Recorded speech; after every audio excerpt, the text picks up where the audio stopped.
Hello and welcome to the Blue Monday podcast. This is a 3 times weekly show looking into the exciting happenings of Ipswich Town Football Club, available on video and podcast. My name is Benjamin Bloom and I don't want to be here for this, the flagship show for a sometimes irreverent but always informative hour of football conversation. So make your Monday a Blue Monday, episode 146, and I think my fake smile is going to die for the first time. Welcome from the wildly popular, as it's now, if it was on a film poster, preview show, Ed Woodward's brother. I'm just doing that so I can set up the Flynn Downs joke I'm going to do in 5 minutes. Richard Woodward, how are you, sir? Hi, Ben. It's great to be here as well. It's the worst, and honestly, listeners, stick with us. We will take this seriously. We've got some incredibly. We'll find the joy somewhere, won't we? We'll find the joy. We always find the Jew. The Jew? The joy. The Jew. We always find the Jew, the early Jew on the DEW Jew on the window, the condensation. Move on. She is Flynn Downs' illegitimate aunt, making a welcome return, our Northern correspondent, Amy Downs. Welcome, Amy, to a subdued podcast. Thank you for having me on. You're welcome. And thank you for being as subdued as I am today as well. Oh, dear. So, look, it feels, after 146 episodes, it feels like something changed yesterday. Very significant point for the club.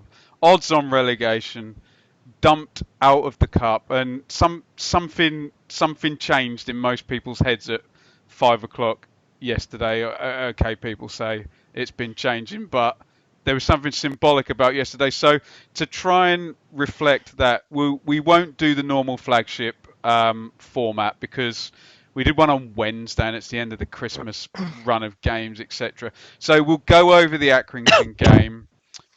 We'll talk a bit on Paul Lambert's comments, and then we've got tons and tons of questions. Obviously, if you're an Ipswich fan, Twitter has been just full of joy. Not necessarily rage, disappointment, lots of spirited debates, some arguing, lots of people saying stuff that's complete assumptions that has no bearing whatsoever. But intelligent people doing this, trying to get our heads around this, and we will try and do this. But all three of us yesterday, guys, were off to Accrington Stanley. Now, as we all know, I'm a football snob. Amy, were you looking forward to going to a very small stadium in the cold north of England? Yeah, very much. It's the main reason I went. When we drew them in the cup, I was like, right, straight away, yeah, I'm going to do that game. I'm going to make sure I'm home from Cornwall, where my parents live, where I spent New Year. I was like, yeah, we're going to make sure we come back in time for me to be able to get to that game. I actually had some friends very kindly lend me season ticket numbers so that I could make sure I got tickets, because I was really worried I wouldn't, which actually was over worrying. But I was that definite that I wanted to go, and I loved the ground. I loved the people that worked there. I had so much fun. Outside of the game, we had a really lovely time. We actually went into the club bar after the game. We were invited in as we were walking away by some stewards, and they said, "Oh, come in." They do a happy hour every time they win, and we can make a bit more money out of Ipswich before they go. Yeah. Yeah, absolutely, and they did. And we got chatting to loads of fans in there, including the owner, actually. And, he loves it, doesn't he? Yeah. High as a Go around shaking everyone's hand and having pictures with everybody, but he was very friendly. It was lovely. It was just such a nice atmosphere to be in and to feel actually wanted and respected, and like they actually enjoyed having us there. As a football fan, it's quite nice to feel like you're important. So there you go. You'll be able to meet Amy Downs at Rochdale in September next season. Oh, hell yeah. She will definitely be there. Rich, do you like going to these... I'm going to be in the minority here, aren't I? I like going to Villa Park. You like your prawn sandwiches, don't you, Ben? I do, unashamedly.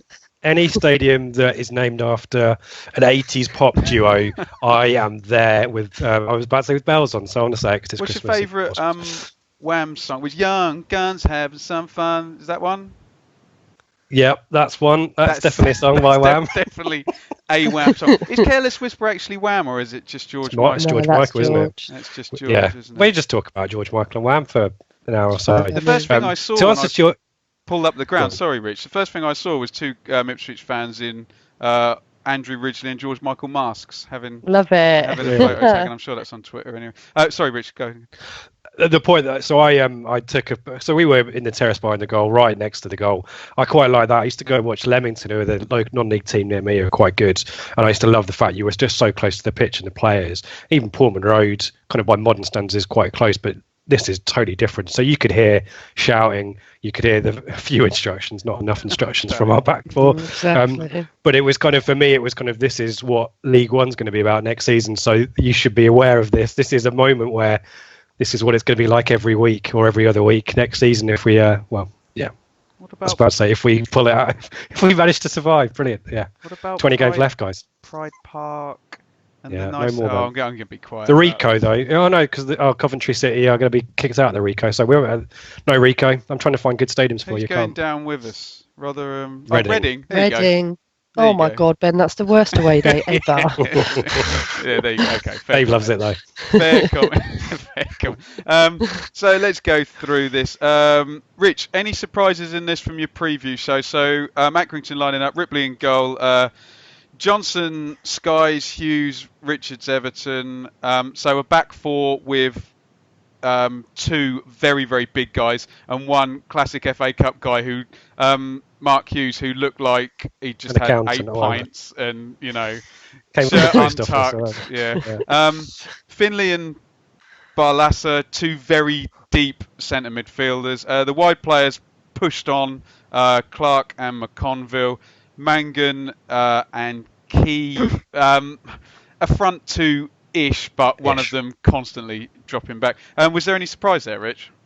I think Harry expected, given their striking woes, that they probably go for a one up front, and it ended up probably being a 4-4-1-1, I think, rather than a 4-5-1, which is what we expected. Wasn't it? Yeah. Keneally, I think it's Keneally. I think we were expecting to come in and be in the midfield, so he was on the bench. So I think that was the only surprise. We expected the centre back to move over to left back, so no surprises there. But as Harry just tweeted or texted us before we started, a makeshift Accrington Stanley team that we were facing. Stop it. I'm just staring. We should just mention Mangan. Obviously, Stephen Mangan played Dan in Alan Partridge, and every day of his life someone yells Dan at him. So some joy in that Trivia. too. Amy, here's your Ipswich team. Bielkowski, Spence, NCR yesterday was like totally, oh, you want to know about League One? Hold my beer. I'm really good at this. Pennington, Elder makes his debut. Dazelle, 90 minutes in the playmaker spot. Nolan, Downs, Edwards off to the right, Sears off to the left, Caden, Jackson up front. What are your thoughts on that team, Amy? No Chambers, the League One players in there. And what do you think? I wasn't keen. I felt like before the game I'd already said, normally I'm a bit of a Mick McCarthy in terms of cup games. I think we need to be focusing on the league. But actually yesterday I felt like it was the perfect chance for the team to have another game together and to try and sort themselves out. And particularly the defence, the way they aren't talking to each other and the way they're making silly mistakes. I really felt like it was another chance for them to practice, even if we didn't win. So for him to take Chambers out, I know why I did it. I get that, it's a chance to give him a rest and whatever, but I wouldn't have done it. I really wouldn't. But am I right in thinking Sears was given the captain's armband? It was, yeah.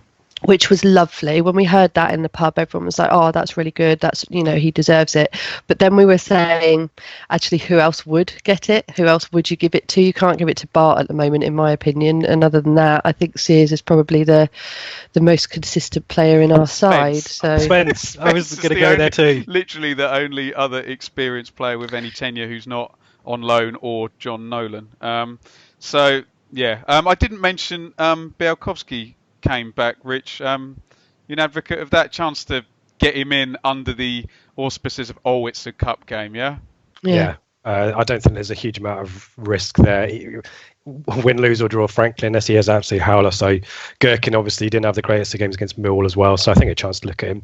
Another thought on the team generally from me is, and it will come back if we're talking through Lambert's post-match, is a chance for some players who haven't been playing who have come through from League One that Hurst signed. This should be your bread and butter, guys. So I expect a performance, and I don't think we necessarily got that from some of them. How many Accrington players do you reckon it takes to make Bart's weekly wage? You can say all of them. Well, yeah. Have we got an idea what we think Bart's weekly wage is?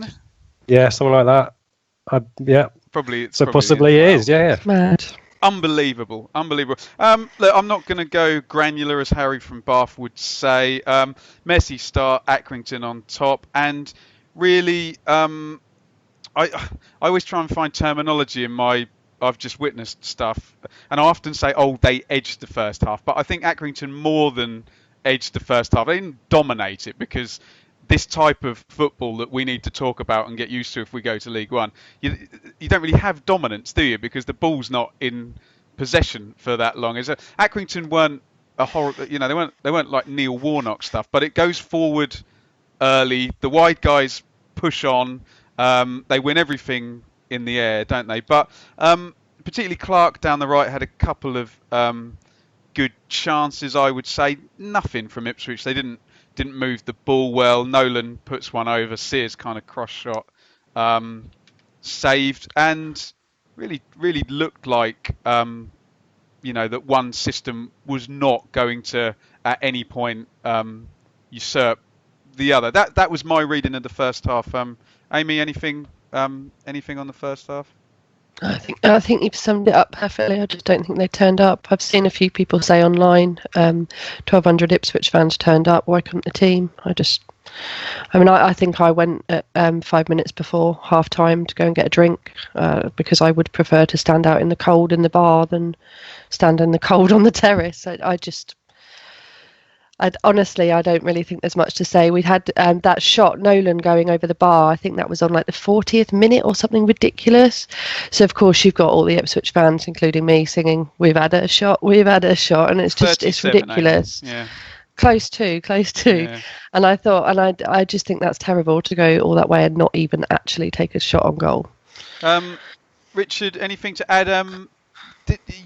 We bumped into each other at half time. You were carrying 2 cups of Bovril with no lids, so I wanted to keep well clear. Health and safety. For fear of looking like Tommy Lee Jones' character in the Batman, Two-Face. Chuck them all over my face and scold me. The Flynn Downs thing if Jeremy Simpson was ref, could it have been a red card, or Keith Stroud?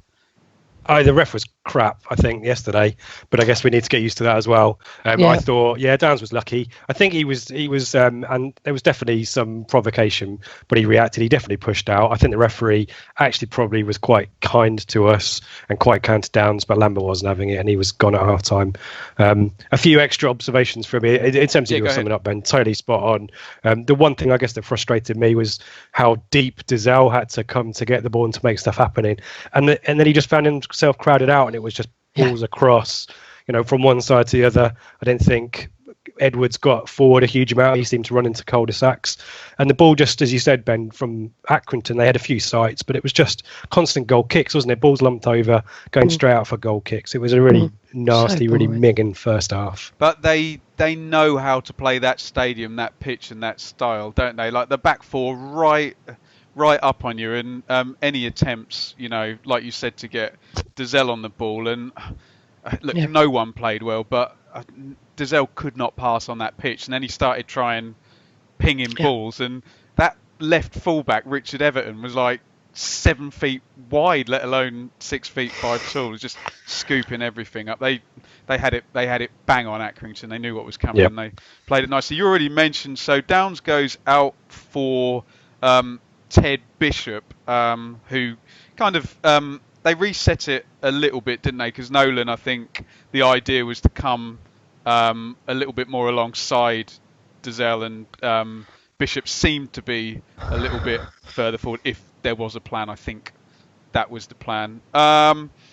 We go into the second half, and Ipswich actually start to get going, and you think a normal, well-functioning Championship team now pushes on and sweeps aside their League One counterparts. But this is the bottom of the league Championship team.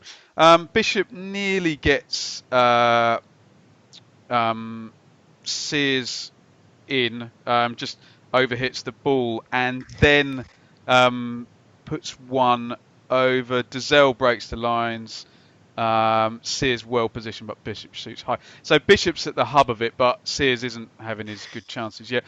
Brown comes in for Mangum, which looked like a defence. There's your 4-5-1, Rich. Because we were on top at that point. It's fair to say. I think we weren't creating a huge amount. I think the chance you mentioned about Bishop playing through Sears, he was caught in two minds. He actually probably should have had a shot, instead tried to play through Sears. And there was a few instances where it just wasn't working.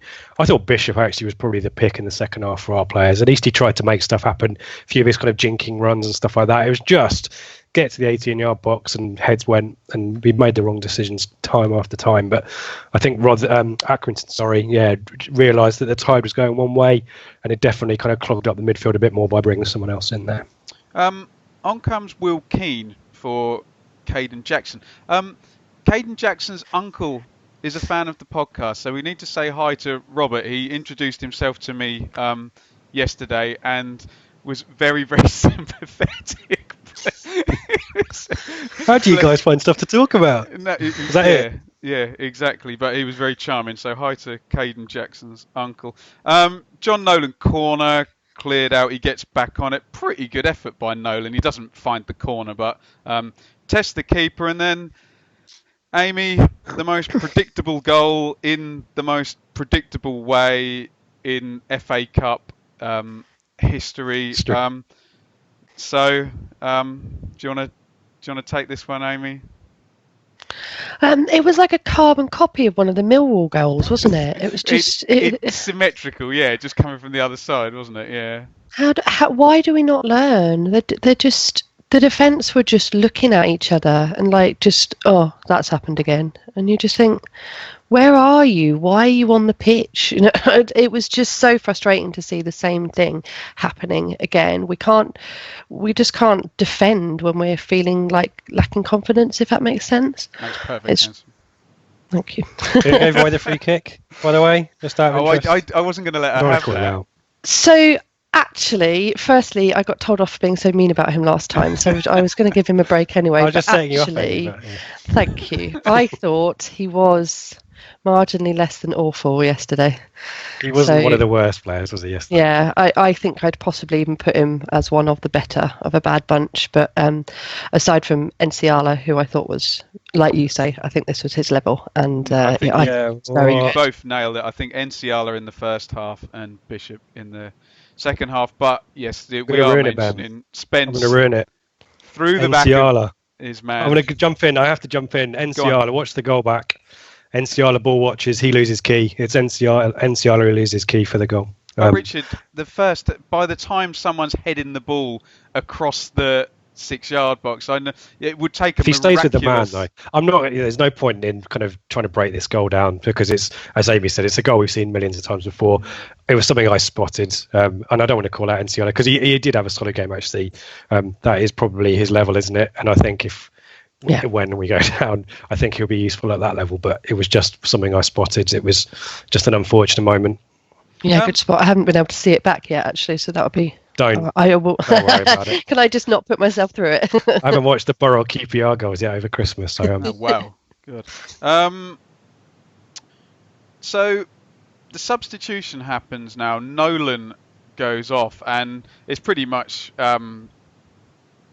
matching up to what Accrington were originally doing, but now they're just mashed ranks. They're just gonna, as Mick would say, sit in. So Harrison comes in for Nolan, and you kind of get a 4-4-2 now. And for it to be a proper cup upset, even though I maintain this is not an upset or a shock in any way, shape or form, we have to miss a couple of chances, don't we? Or their keeper has to make a miraculous save and then go back to the post office tomorrow or whatever.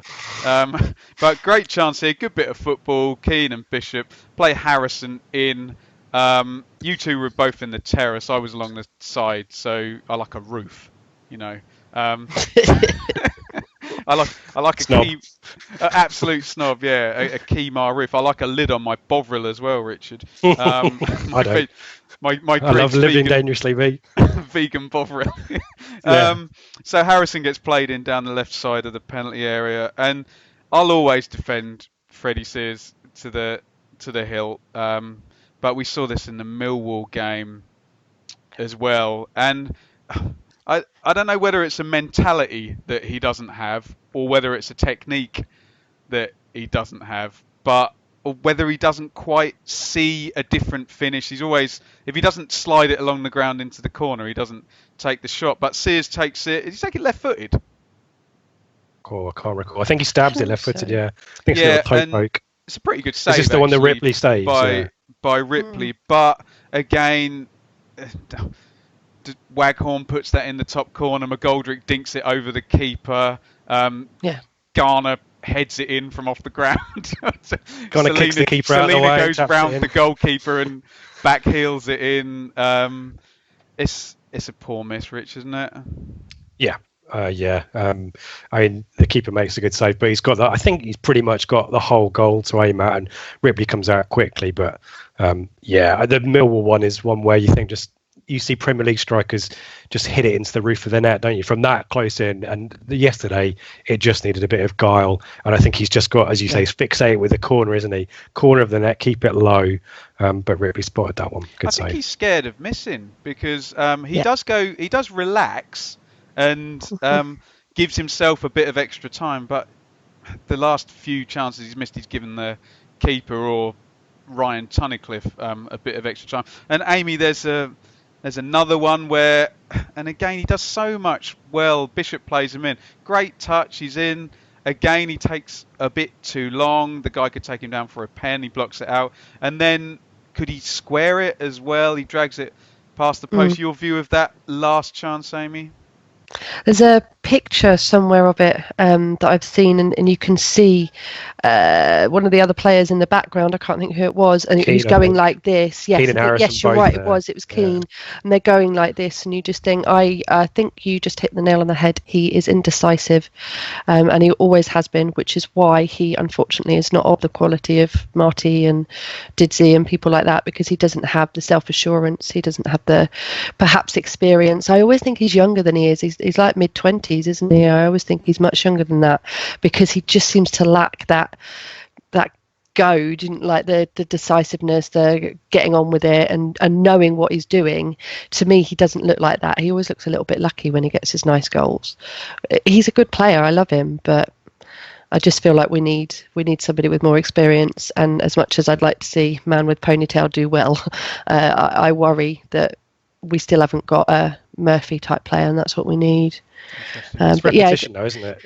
It's the kind of muscle memory that when you get in that position, you know exactly what to do. Reading, he did it twice. I'm trying to remember this, the other goal, but definitely one of them he played through the bar assist, and he knew exactly what he was doing. He was cold and calculated. But you think how many years he's been out on the wing, and in a match day situation, he just doesn't get those positions anymore. And now he's back up front with Lambert. It's kind of, oh man, I was just out there before, and I just had to cross it. Yeah. Now I've got to think about it. Guys, all Waghorn would have done differently. He would have hit it half a second earlier and twice as hard. That's the only thing he would have done. I know it would have been on his left foot, but do you know, it's haves and have-nots, as Harry would say. Harry's becoming the most quoted person on the pod. Like the Yoda of the Blue Monday team, isn't he? He's catching up David Brent. Never. We need to make T-shirts with Harry quotes on them. I tell you what. If people we're going to go on to protests, hashtag owners relegate clubs. There might actually be something in that for a t-shirt. I just wanted to ask you two, because I was sat down the side. You were in the terrace. I've got two observations. One, when the goal went in, there was no anger from fans. It was a little bit like, right, okay, of course, so this is happening now, right, okay, that kind of thought process. And then at the end, it was like the whistle went. Horrendous. We were all a little bit cold, and then the whistle went, and it was like, oh crap. So this has happened now. It's not Mick's fault. It's not Hurst's fault. Is it Lambert's fault?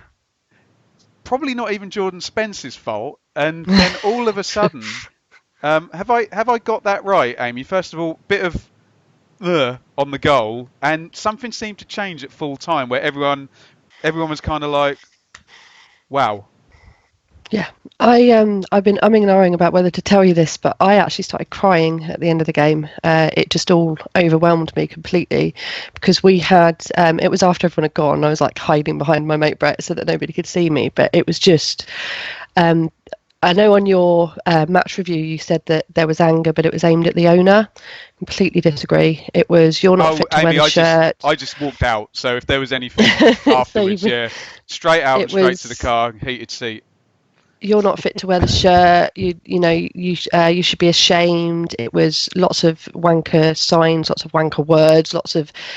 It was horrendous. And I actually filmed a bit and posted it. I didn't post it to criticise them because I'm not. I completely sympathise. I totally sympathise. Posted it because people need to see this is how it feels at the moment. I think my caption with it was how it feels to be an Ipswich fan at the moment. It is just so. I think you're right. It just flipped, and actually, the only people that could be blamed for yesterday are the players. So I don't really blame the fans for getting quite so vicious like they did yesterday. And what made it worse is we were so close to the pitch. The players heard that, and I hate that. Normally, I'm the first one to say, please don't boo. It doesn't help them.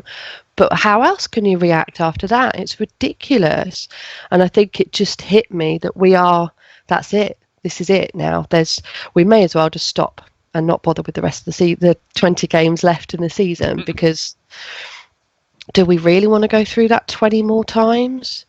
It was just really upsetting to see that actually I haven't felt that low since the day we got relegated from the Premier League, and I think that was, for me, it was like we actually went down yesterday. Rich? As far as I'm concerned. Yeah, I mean, you called it right for the goal, but I think the word that springs to mind for me is numb. It's just, the response full time. It was, my fingers were numb as well. Certainly. But as you say, I mean, and as I said, I mentioned at the start, we're so close to the pitch and the players. I walked out towards the same way as the tunnel to leave, and there were, you can see the whites of the players' eyes looking at, and poor Will Keane's been in the door.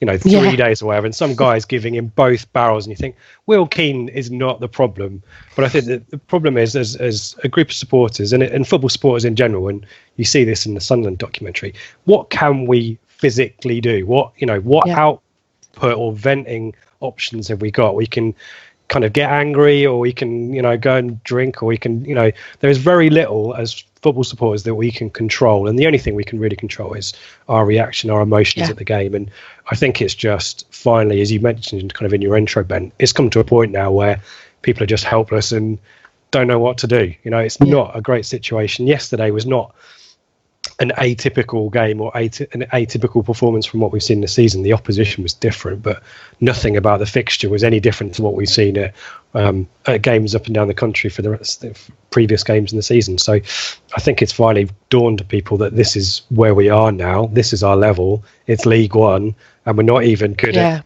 beating mid-table League One teams either. I think, and Twitter is now hotting up because of it.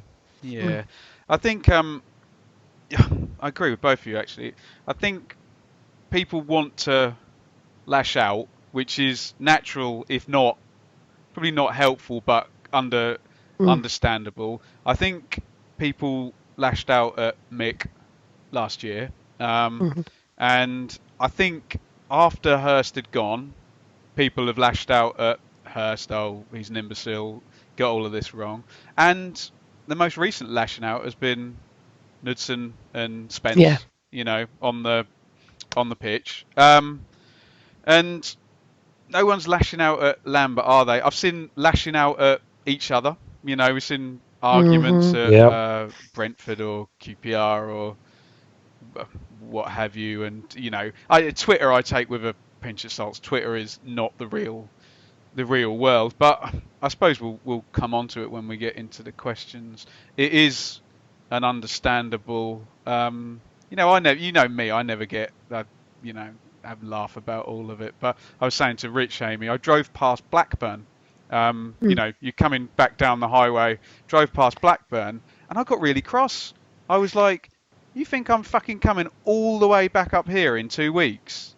And I was really quite cross in the It's car. funny you should mention that actually, because that Blackburn, it's only an hour away from me. It's really easy to get to on the train, supposed to be, and so I was planning on going, but I made the decision yesterday. I don't think I'm going to. I can't financially justify going to 2 games in 1 month for a start, even though they are both close. And then secondly, why would I put myself through not having much money this month when it's that I'm going to watch? And we're not going to beat Blackburn. We're going to get thumped against a team like them.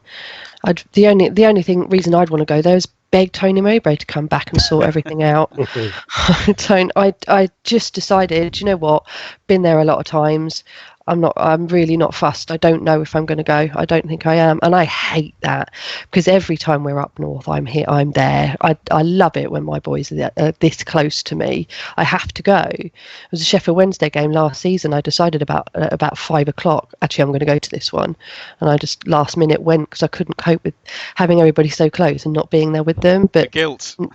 I'm not going into, yeah, exactly. How can I call myself a proper fan if I'm not going when they're nearby? But I just don't think I want to put myself through it again. Yesterday was the lowest I've ever felt, and I just don't want to do it again. I might not bother doing it again now till, well, the Blue Monday Live, assuming that still goes ahead. Ulterior motive. Plug there. Well, good segue, Amy. And every cloud, because we had a lot of emails going. Alistair pointed out on Twitter, hang on a minute, that's the day of the FA Cup 5th round, and I'm like, right, so if Ipswich win 2 games in this competition and then get drawn away, we might have to cancel again. But Ipswich came through and did not win their FA Cup game. So look, anybody who's bought a ticket for the live show, we've had such a kerfuffle with Sky moving the West Brom game before, that it is going to go ahead even if Stoke get through. And they're not around. We'll still do the show. This is the plan. Look, Stoke are rubbish anyway, so they'll probably get knocked out, and the game will go ahead. But look, the plan is for that to happen. I cannot see anything else getting in the way now. Ipswich are knocked out and can't get an away draw. But we should do a quick plug then. Blue Monday Live, February the 16th. All being well, Stoke get knocked out either by Shrewsbury or in the next round, whoever they... Accrington. Yeah, they'll go off to... and actually, that suit Gary Rowett down to the ground, Accrington away, won't it? Probably win that one. But in the event Stoke do get through, we would assume there would just be no Ipswich game that weekend anyway, because it's Stoke that's the issue. They need to reschedule stuff for them. So that will be the plan. Eventbrite.co.uk. Get your tickets. We sold a few more this week. Coming up nicely. Richard's going to do some visuals and whatnot. We've got the projector. We've got the music's getting sorted. Pyrotechnics.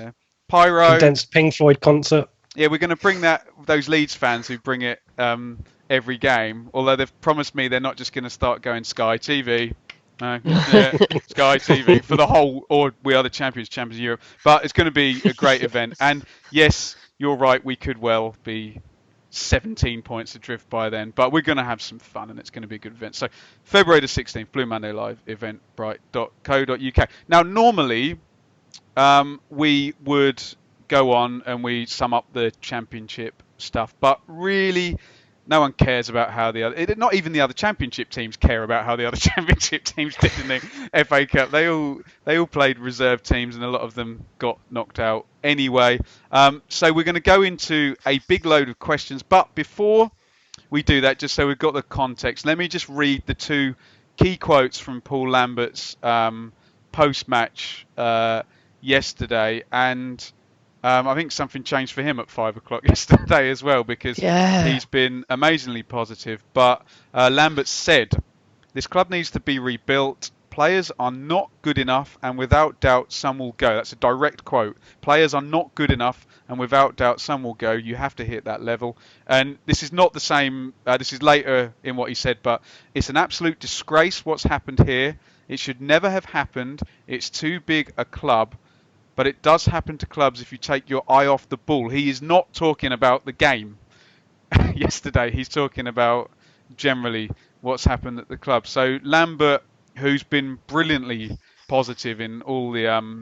and he must have some kind of psychology degree, because whatever question you throw him, he straight bats with the perfect sports psychology answer. But do you read anything into those comments, Richard, before we go on to the questions? There was an interesting comment on Match of the Day. I did watch Match of the Day last night, and they had Dion Dublin. I don't know if Dion Dublin played with Lambert or was managed by him, and he said that Lambert will be hurting. Lambert usually comes to the supporters at the end of the game and applaud. He was straight down the tunnel. So I think you can rest assured that he was pretty pissed off after watching that performance yesterday. And so I'm not surprised. And to be fair, Hurst chucked in the kind of get pissed off at the players card after 2 games, wasn't it, or 3 games? 3, yeah. Which is far too early. Sorry. No, it was 2. It was 3 because the Carabao Cup was 2 weeks into the season rather than 1. Yeah. We were talking about that yesterday, and so I think it's about time. You know, you can do the softy so long. He's won 1 game. He had a really #winnable game yesterday. Didn't happen. You're banned. Sorry, mate. So I think it's quite right that you bit of home trees, because what's the worst that could happen? You know, we're bottom of the league. We're not in the FA Cup anymore. If players get a rock up the arse and it does something next week, then fine, good on him. I don't think there's any. You can't whitewash yesterday. It was crap. So good on him for at least calling it out. And also, he's made these comments in the middle of a transfer window when he can actually do something about it. And as has been pointed out on Twitter, he's not making these comments to players that he's bought 2 weeks before as well. These have been bought by previous managers, regimes, whatever. And he's having to deal with it. So look, that's the context before we go into these questions. We've got loads and loads and loads.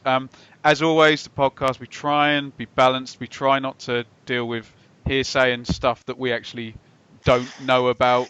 None of us are business experts and understand the workings of moguls who have 800 million in the bank and how their companies work. And we don't know. We're just football fans, and we're not going to pretend that we know. So for those people who've asked that sort of stuff, we'll give you our opinion, and that's as good as it's going to get, I'm afraid. First of all, Mikey Smith of this parish. Richard, reckon Carl Jenkinson might fancy a loan? No. What, to us? Where is I wouldn't think so. West Ham? I think he's back at Arsenal, isn't he? I know he played. I think did he play yesterday? I can't remember. He'd be good, but why on earth would he want to come to us? Amy, Town held up their end by not making into the 5th round of the Cup. Will Stoke oblige in their replay on a cold Tuesday night, or will February the 16th be in danger? Amy, knock it on the head. No, it's absolutely fine. I don't have to cancel the hotel. There we go. I've come up with an alternative plan, by the way, Ben. Go on. If Stoke magically get through to the 5th round, we'll organise an 11-a-side game somewhere. We'll do a football tournament in the afternoon instead. Do you know David Diamond can kick with both feet? I've heard he can take a decent set piece as well. Who told him? Him? Who told you? Him? I couldn't I've possibly. ruined my gag. Awful. And this is why I'm not a comedian. Let's stay with Amy because she got a softball.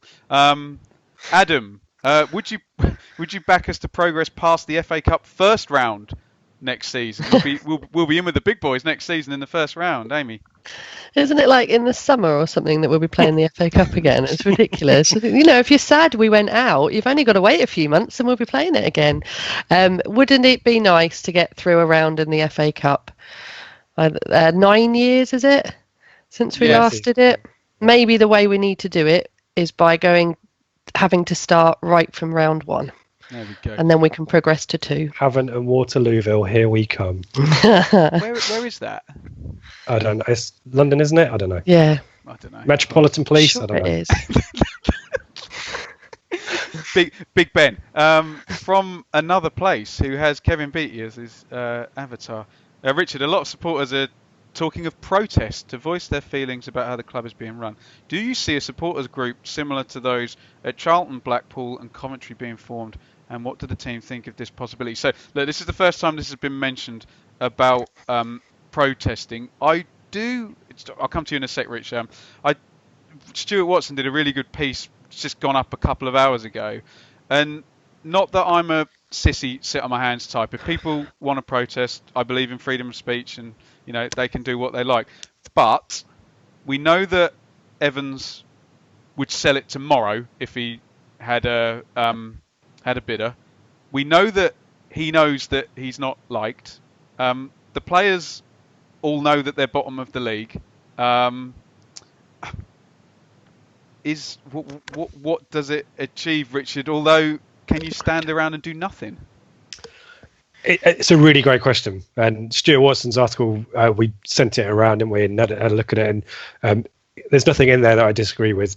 But I wholeheartedly agree with you, Ben, that protesting has mixed results. And as you say, our situation is of no surprise, is not a secret to anyone. Our situation in the league is there for all to see. We're not in the FA Cup anymore. Marcus Evans' situation, everyone knows about that as well. So I just, someone who's local to Coventry City fans have been protesting Sisu for years. Sisu still own Coventry City, and in 5 months' time, Coventry City might be out in their ear. They might not have a stadium to play in. The Oystons are still at Blackpool. I believe Roman What's-His-Face is still at Charlton. So the idea that protests are going to shift Evans by the end of the January window and some bright night is going to shine in and give us 20 million to spend, it's just not there. And my worry is that it spills on and becomes something that just allows people to vent anger because there's nothing else they can do. And that's my concern. But as you say, if people are motivated to do it, then they can do it as long as they don't ruin the spectacle, the enjoyment of the match. If you can enjoy watching us in the moment, then fine. But I just think it might be counterproductive. Yeah, I think it's if people want to do it, which they're entitled to do under literally the laws of the country, under their freedom of speech, they also need to find a way that doesn't take it out on the players or, make, like you say, okay, it's a great visual for the national press, a load of ping pong balls or tennis balls or whatever. I think Charlton fans have done everything now, haven't they? But I distinctly remember them doing that and then conceding a goal literally 1 minute after the players all came back out. And if I was a player, I would be a little bit, oh, thanks guys, that really helped our concentration. We were playing well then, but I'm sure this is gonna run and run. Well, just a real quick one, Ben. Sorry, to your point about we don't know about finances and all that kind of stuff. I think the one thing we can all accept is that Evans cannot just go,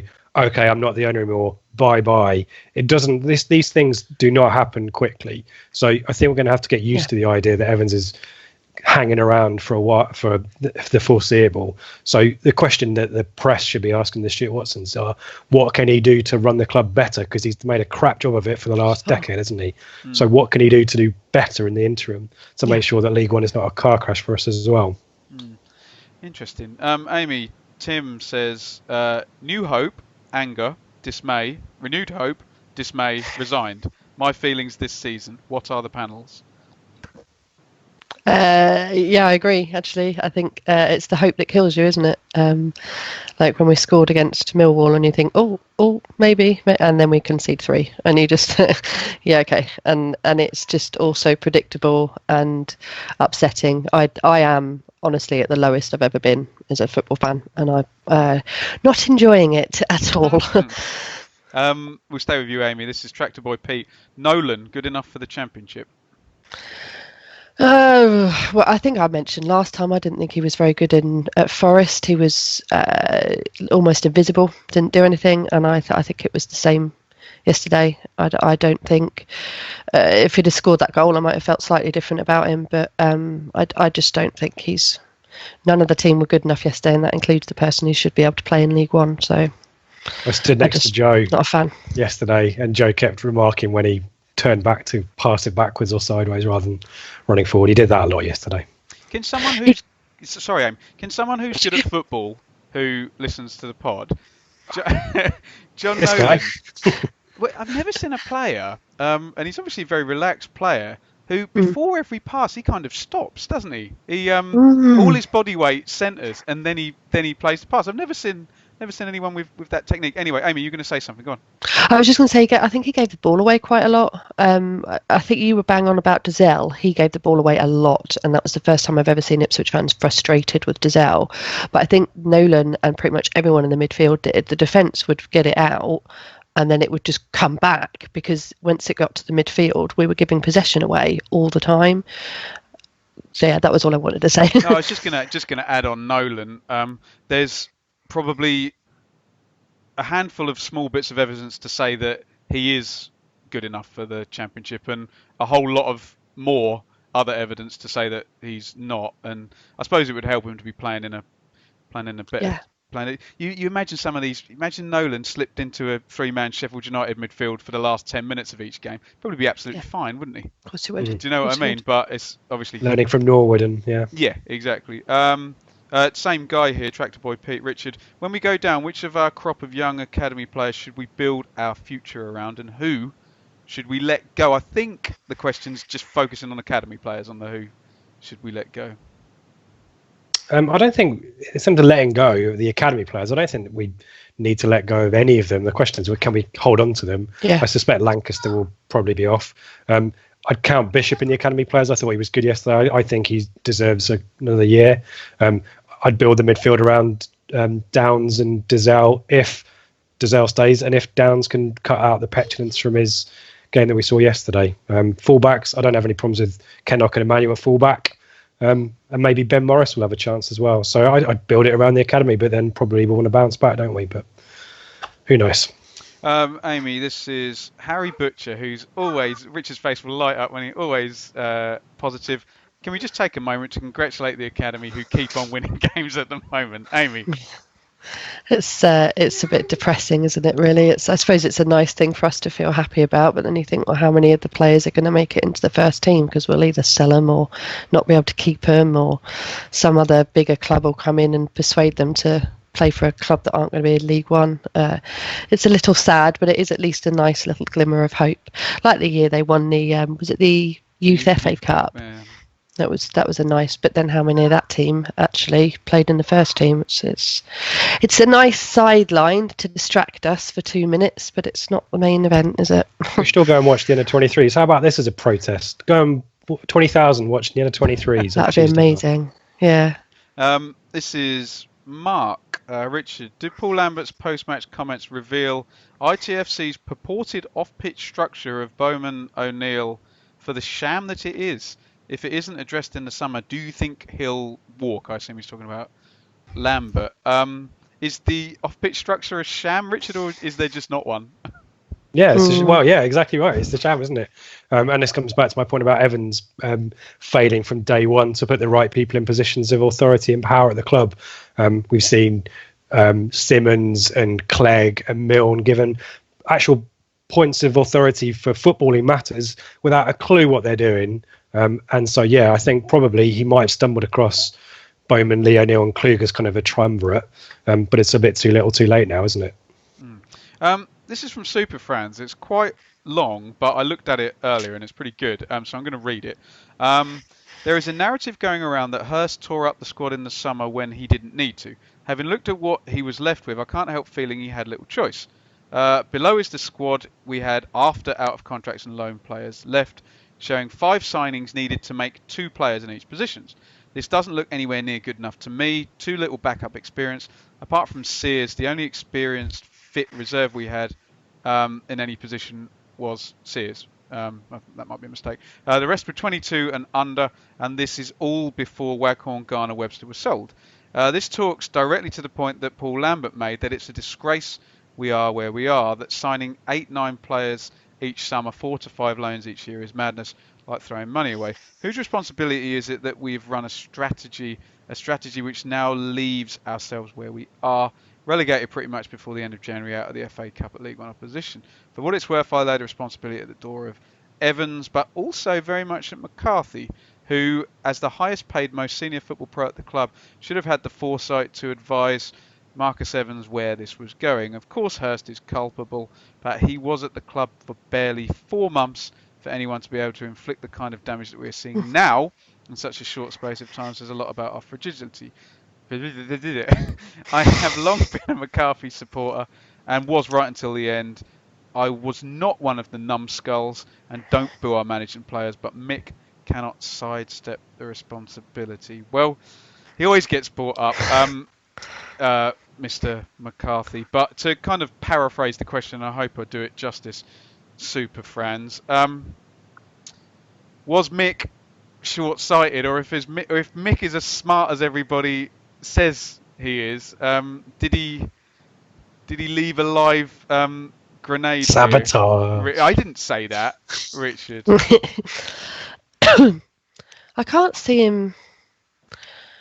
I don't know. I'm Super Friends and I are like on the same wavelength when it comes to McCarthy. I think we both were just fed up of him, but never very vocal about wanting him to go. We just sort of understood it.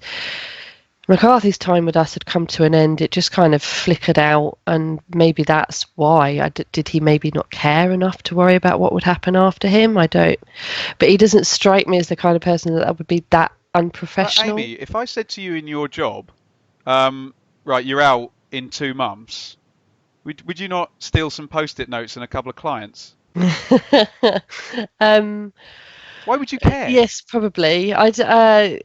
So my old job, I got made redundant, and there was about 300 of us at the time that got made redundant. And the people that were left behind, I think there was a real mood change. They're worried about it happening to them, and I think you're right. You lose the motivation for wanting to make anything right for that business. So he wasn't going to stay. Evans didn't want him to stay because he didn't even put the contract up for discussion.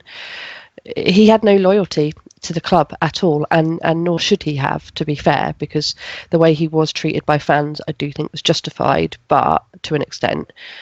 But he had no loyalty. He had no need to worry about it, and also we saw how the lack of control that Hurst had on who was going. Maybe it was just down to Evans. Maybe McCarthy thought, well, I'm not going to worry about it because it's not going to come down to me. So it'll be Evans stepping in and making decisions instead of me. I do wonder how many of the big players that went, that was down to the fact that McCarthy was going. You know, like Didsey and Waggy. I wonder if they would have stayed if it had been him. Well, Amy, can you imagine Webster or Garner's agent probably touting them around saying everyone's getting out of Ipswich. Yeah, exactly. Now I want my player out of there. We know the owner wants to cash in, and touting their players around every club going. Grab your life jacket and abandon the sinking ship. We're going to be the ones floating after the Titanic's sunk in the cold water, aren't we? There you go. Richard, just on Superfran's email, is he missing out that Hurst signed the wrong guys, or were Hurst's hands tied in the way he says anyway? I think the way to think about it is as you did with McCarthy, but think about Lambert instead. Would Waghorn have played for Lambert possibly? I think the other thing, the two players that we really needed, we needed a replacement for Webster, and we needed some strength in midfield. And Hurst was going by hook or by crook. It was Enciano and Nolan from day one, wasn't it?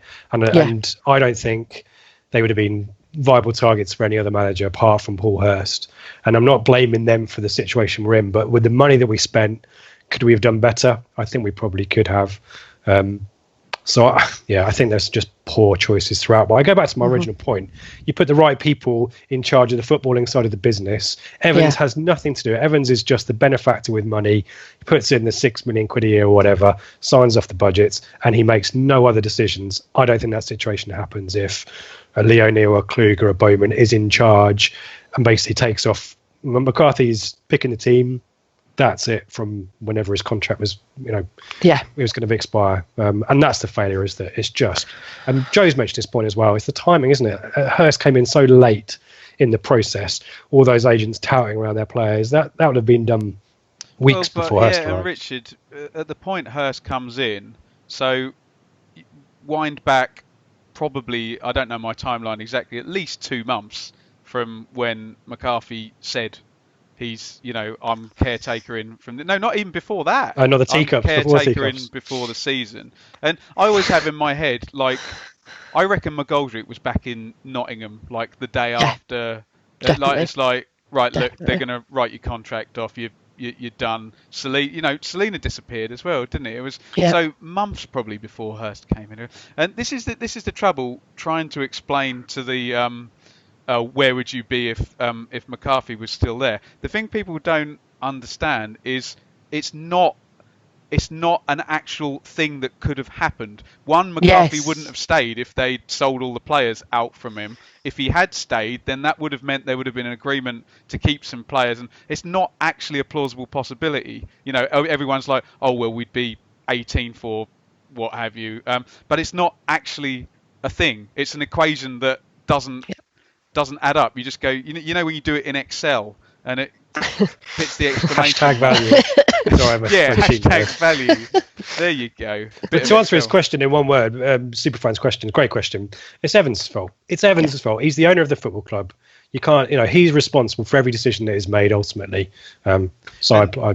And Richard, this goes back to what I was saying earlier. This is where we, as Ipswich fans, just talk ourselves round and round and round in circles because we don't know. And that's the frustrating thing as well. We're standing here. I've just speculated on about 8 different things there, and I'm fairly well informed on this, and I'm not stupid either. And I don't know. And this is the frustrating thing where we just urge people. It's all about the institution. It's about the club, the players. This set of players will be gone in 10 years. The owner will probably be gone. The club will still be there, and probably us lot, God willing, as fans, will all still be there as well. So let's not argue with one another, shall we? Although everybody has their right to their opinion and their freedom of speech. I would never. Regardless of how good that opinion is. Can we? No, some opinions may be better than others. Some are better than others. Can we at least agree, or can we at least suggest to Twitter that debating McCarthy, good or bad, in or out, is in January 2019 old news now? Can we stop talking about McCarthy? Is that Richard? We can. What good does it do? But I know, but the amount of times, and I can see it, it's some Ipswich fan getting triggered by somebody who doesn't know all the stuff the Ipswich fan knows, and they should probably just put their phone down and just go, he doesn't know.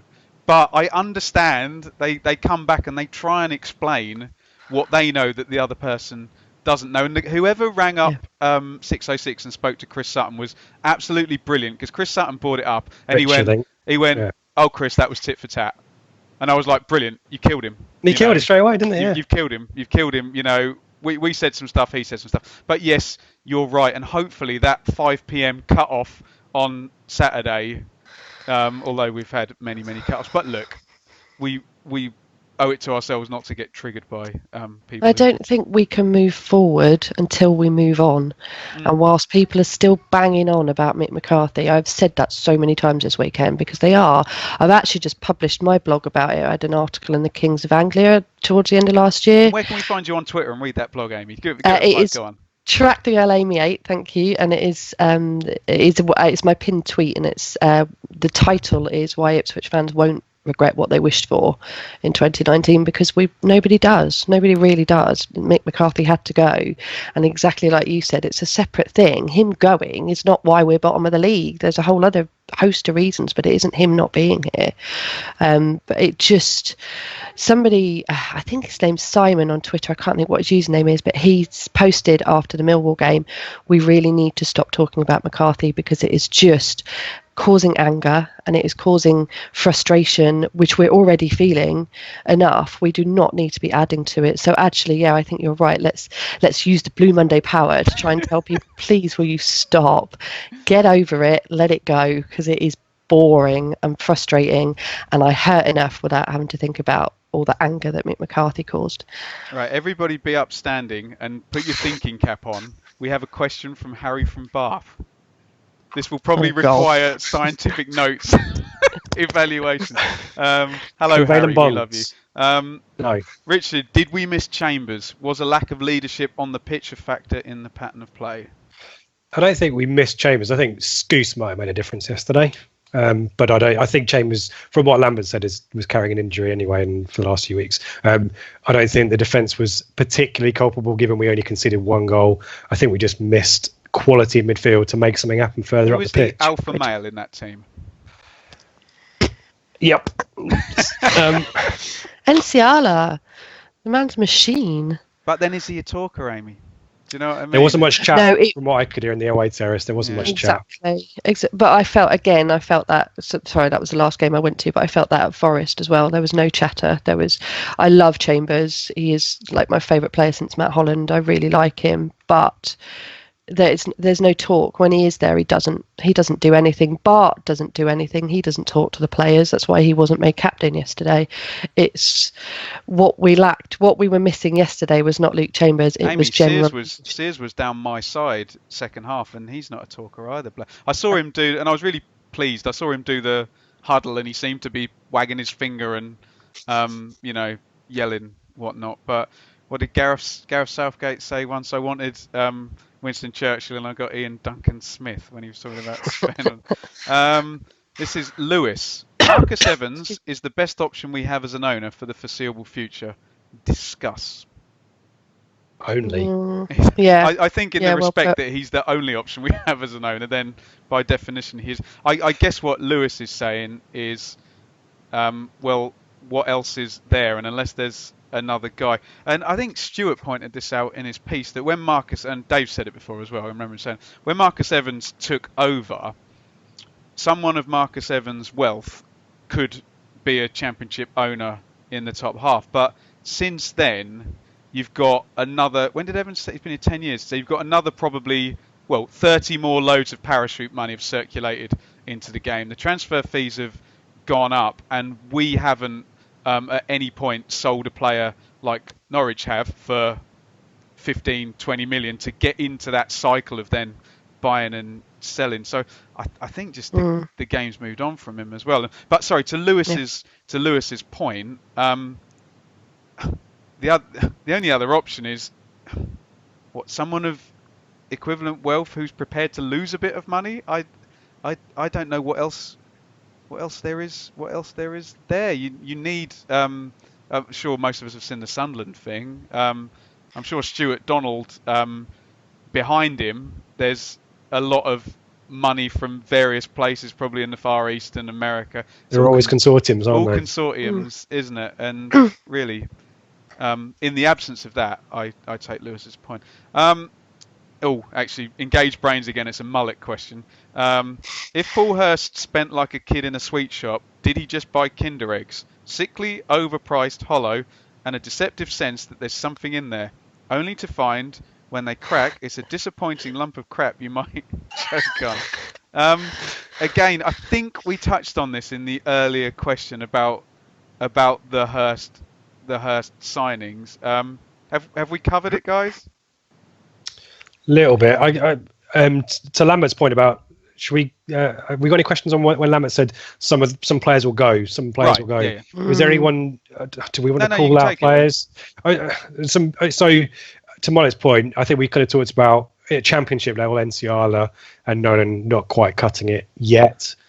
Harrison's probably the one bright spark. You would have said Edwards, Jackson as well, and Edwards is faded. So I didn't want to mention him, but I thought yesterday he just was AWOL, disappeared. He's a great player, but he was rubbish, wasn't he? Yeah, and that's his level, isn't it? Last season, that's where he was playing. Yeah. And so I think he was playing in a massively attacking Peterborough team, though, which probably also suited him down to the ground, didn't he? Yeah.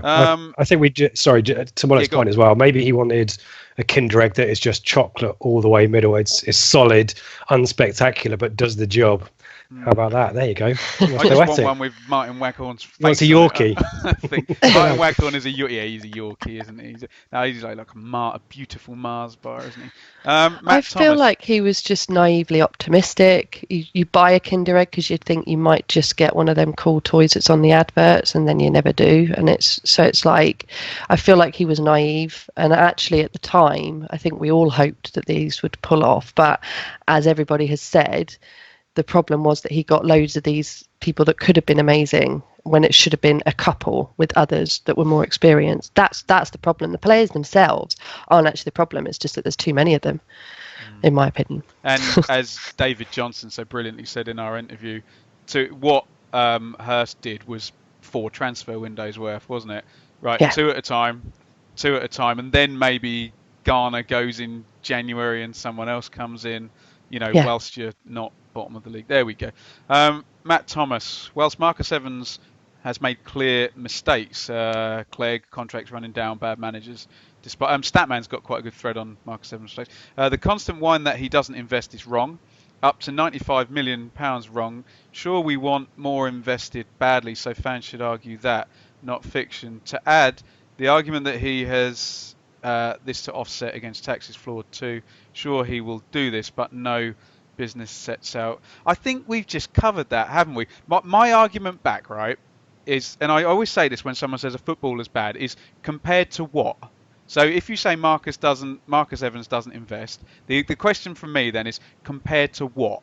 Okay, Mhm. so compared to Derby, Forest, and whatever, no, he doesn't. But compared to all of the League One teams, yes, he does, and maybe that's where he's good. But I think Matt's point is that he doesn't invest, but he can't compete with the parachute teams, can he? Unless someone goes for 30 minutes. Interesting to get both views. I'm scrolling down. Just quickly on that, There you Ben.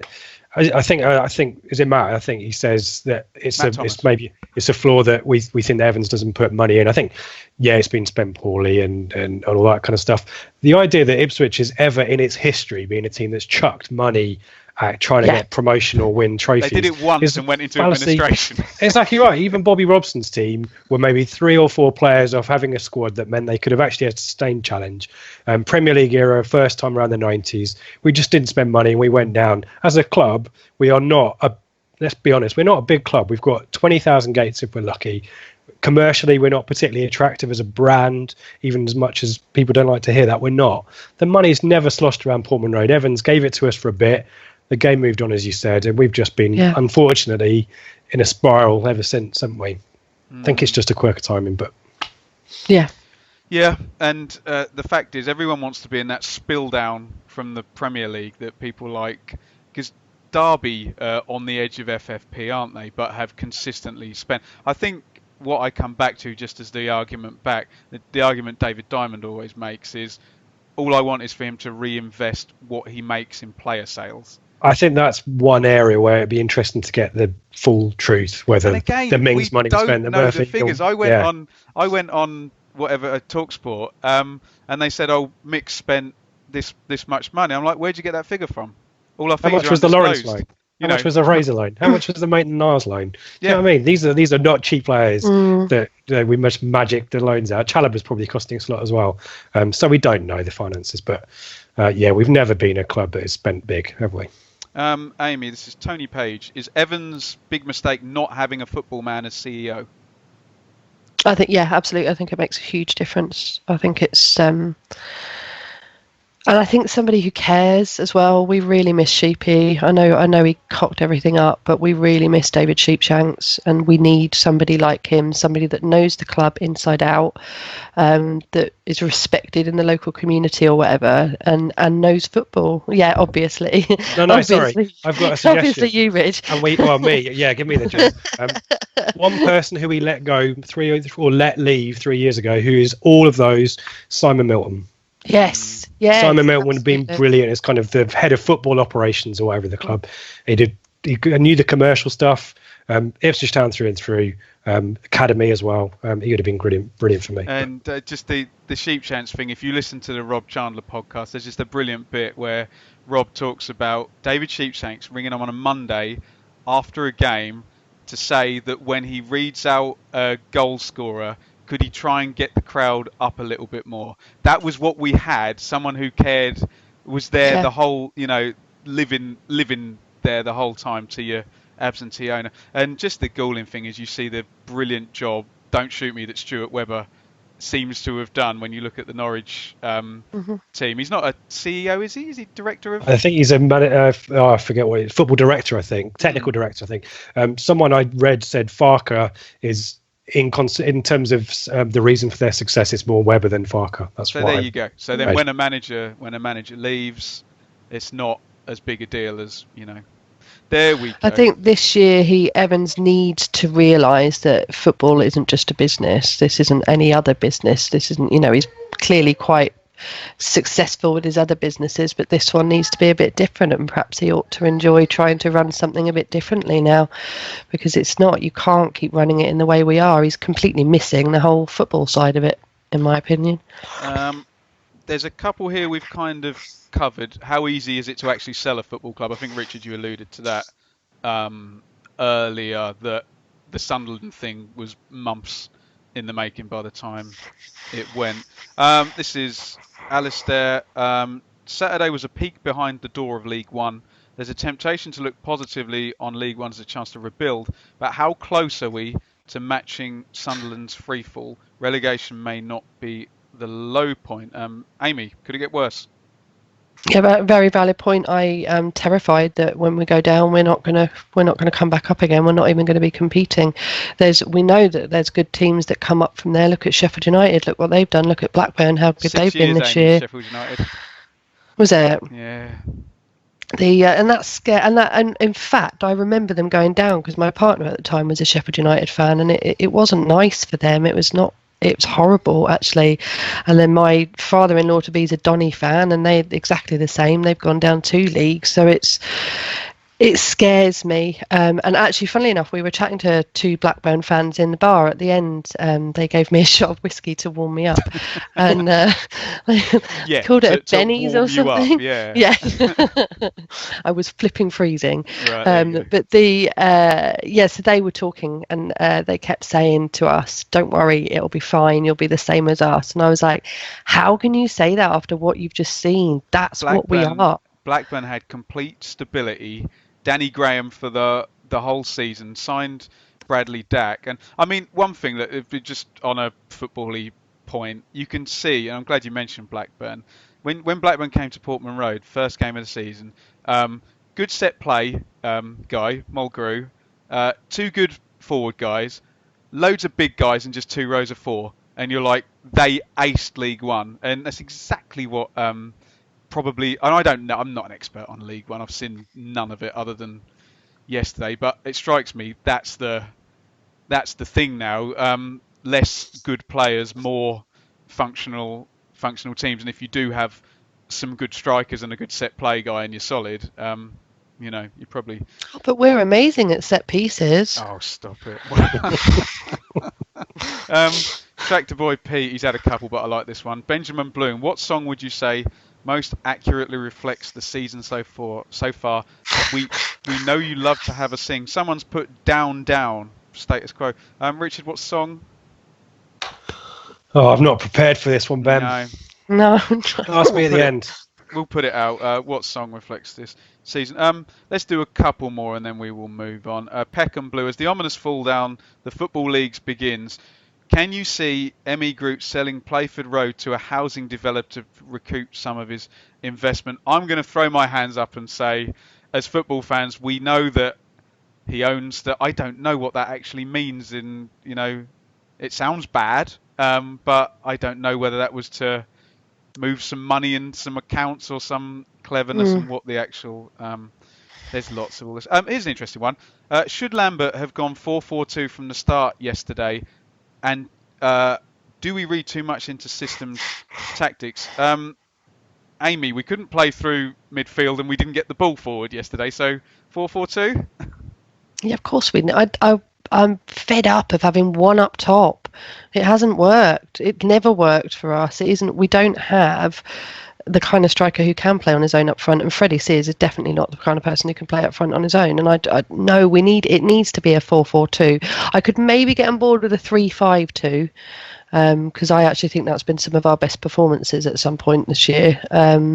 But it's got to be 2 up front. It's not fair to have one player with that much pressure on them, especially when they have open goals and can't put the ball in the back of the net. If you've got 2 of them, at least you double the chances. Yeah, he needs to stop with the one up front thing. But this is the 3rd manager that's done it, isn't it? I think we had some questions. It's a long thread, and I've been trying to keep up with it all day.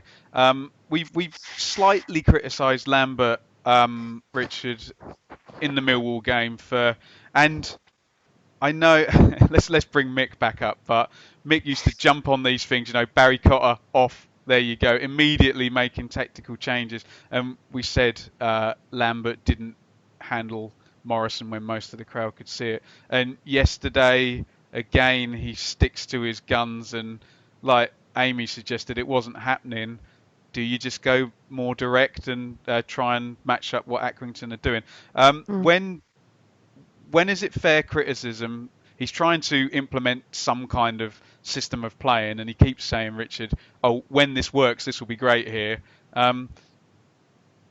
Is there some time for the pragmatism that we used to have? A one-off game like yesterday, is that,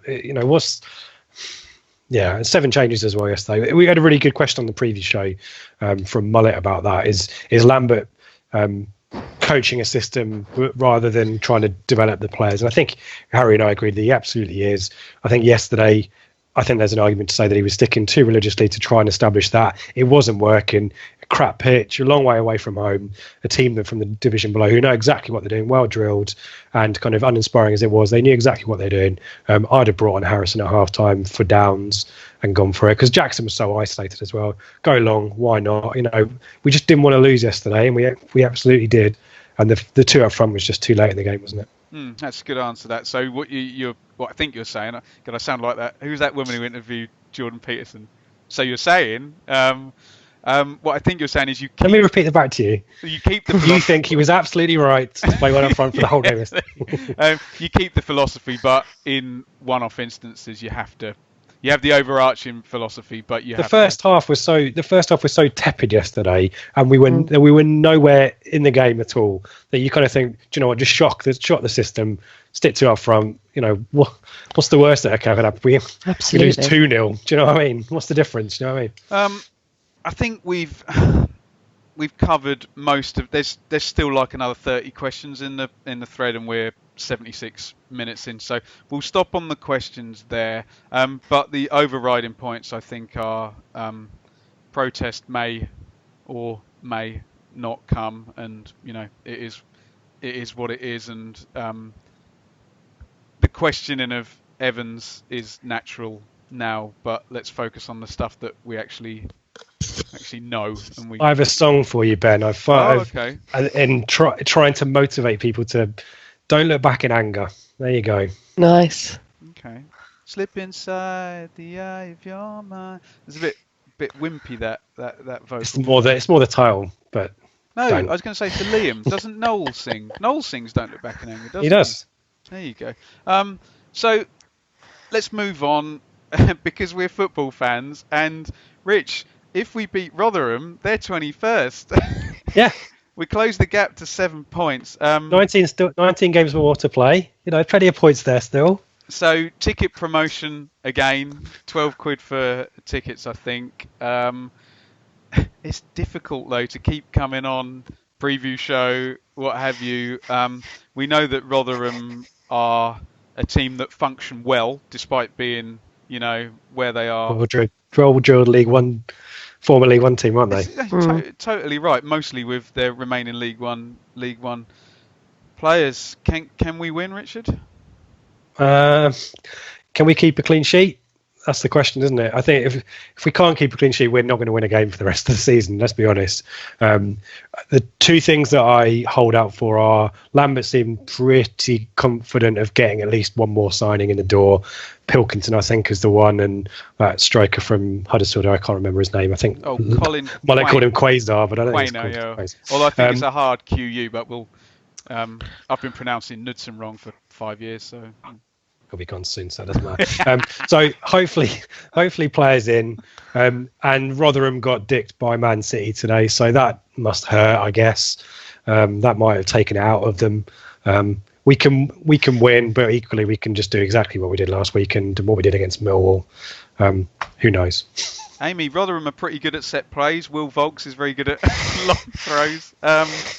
But there was the possibility mentioned of Skews. I'm not even going to say Hughes, but there was the possibility mentioned of Skews. Might we see a very different team next week, Amy? Also, someone might come in. He might go and get a Daryl Murphy or a Waggy, and then we'll win 5-0, and the Great Escape is on. There we go. It's back. Put that on your blog. 5-0. There we go. Richard, you'll be back with Harry for the preview show. Do you want to give that a plug and your Twitter and your goal machine stuff, where people can find that? Yeah, so at Ipswich for the Twitter. Trying to come up with some more video stuff, particularly for the 16th have some ideas percolating for that. Preview show, I think we're recording it a day earlier, but we'll probably still stick it out Thursday or Friday, I think, because we're now coming back around to teams that we've played and talked about already. It'll kind of be what's moved on, what's changed, and also Daryl's joint 11 is something that we've added into that as well, which is always interesting. Josh Emmanuel, right back. Hopefully Marcus Bent won't be in the team again or something like that. But Hurst might make an appearance. Or Hurst possibly might manage. Yeah. So that's every week preview show, and we'll be back as normal next week. Amy, just one more plug for your writings and your Twitter and whatnot. So my Twitter account is TracticalAmy8. I am due another Kings of Anglia article next month, so hopefully that'll be out fairly soon. And it's going to be about why we are still Ipswich fans, even though we're going through all this. So if anybody wants to drop me a line about, why you put up with it, why you still go. I've got friends who go to every single game, and I just think they're absolute angels. Let's have a chat. Let's try and cheer each other up about why we're still putting ourselves through this. Lovely stuff. You can follow the brand at Blue Monday ITFC on Twitter, Acast, iTunes, subscribe on Acast, and 5-star review on iTunes never goes amiss, does it? And some nice comments also on YouTube. Lots of stuff happening. I think I'll be at Leeds Derby on Friday night. Sky TV. It should be good fun. I'll try my best. I might see Waggy, Amy. There we go. I might see Mario. As long as I see Pablo Hernandez, my new favourite player ever, I'm not really bothered. But check everything out on the YouTube, and as we have plugged ceaselessly, February the 16th, eventbrite.co.uk. We're just a little podcast. Come and make our event absolutely fantastic. We never thought we'd be able to put on a live event, and the tickets so far sold great, but we could still fit more people in, so do come. Say goodbye, Richard. Bye, everyone. Say goodbye, Amy.